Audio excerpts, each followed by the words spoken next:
You buy a game, you play it, it's yours. That's been the natural order of things for as long as I can remember, but that doesn't mean it's going to stay that way. Games as a service is a relatively simple idea, but with the potential to completely change the gaming industry forever. That change can impact every aspect of gaming, from hardware and software ownership to online usage to cloud gaming and so on. Games as service is very different than the current games as product world that we live in. Over the last few years, small changes in both the gaming industry and the entertainment industry as a whole has made it easier to transition away from games as product to something very different. In this episode of Pixel Report, we are going to look into the past, present, and future of games as service. In addition, we'll look at both the good and bad it has on the industry moving forward. But first, what is games as service? Well, traditionally in the gaming industry, especially before mass adoption of online gaming and downloadable titles, games were yours when you purchased them, as is the hardware. There was no other real option to access a game other than to purchase it, or on the rare occasion, maybe play a demo. Man, I really miss good demos. Might have to make a video about that later. But recently, online services have changed that, with companies like EA and Xbox giving players access to a collection of games for one monthly subscription fee. This means that you're paying for the service to access the games, not the games themselves.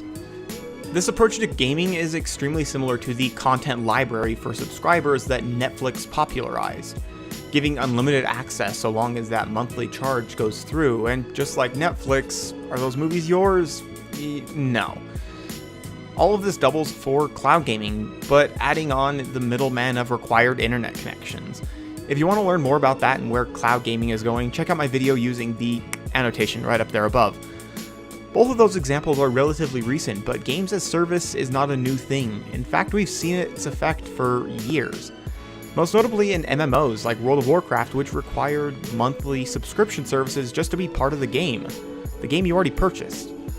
While monthly subscriptions for MMOs are dying off, like the Elder Scrolls, which removed its subscription system, the need to pay in order to play online is still alive and well, at least when it comes to consoles. Even with Nintendo rolling out their own online subscription service this year. Doing this locks players out of game content if they're not ready and willing to fork out their monthly online rent. However, we might be seeing the start of a new category of games as service that could have an even greater impact than the other services I've mentioned. Arguably, maybe all of them combined. This last week, Xbox announced Xbox All Access, which combines existing services of Xbox Game Pass and Xbox Live with hardware ownership.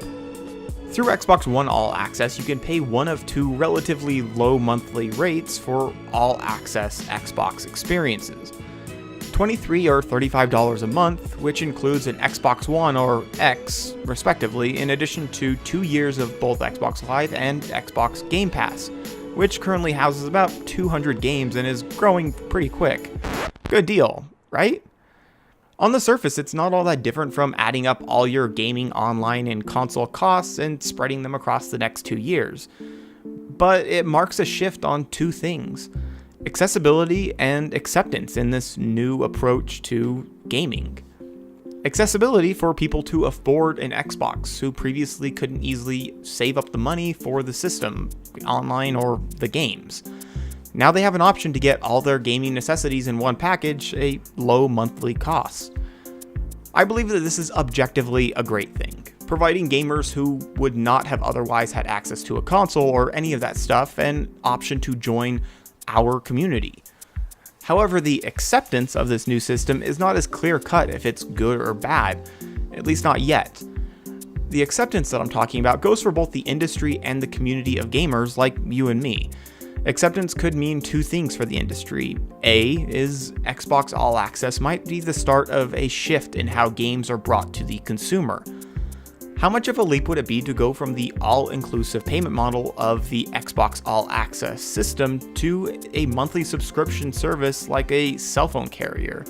All your gaming service needs from your local Xbox store.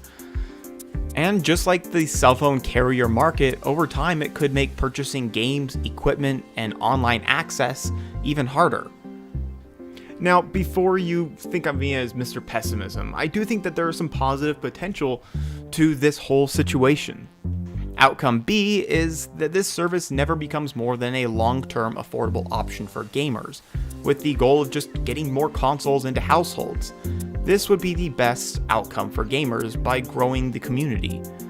Ideally, this would also encourage both Nintendo and Sony to follow suit and provide affordable options on their systems too. To me, I feel that option B is what I hope for, but A is what I really fear.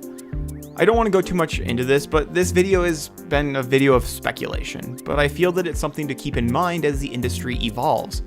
Drastic change in any industry is bound to bring hate and frustration from those who like the status quo. Case in point is the evolution of the Xbox One.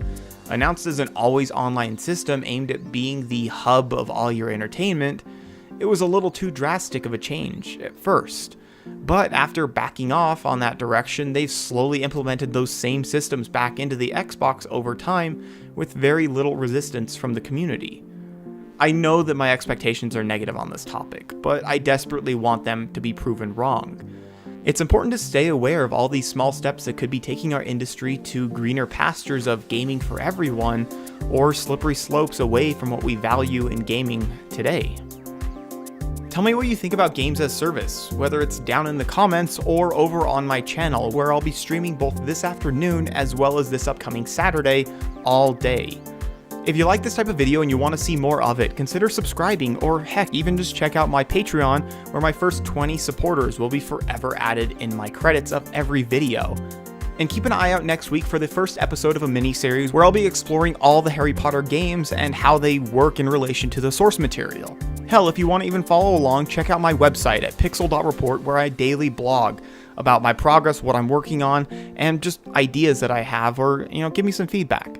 Until next week, this has been Devin J, and this is Pixel Report. Thanks.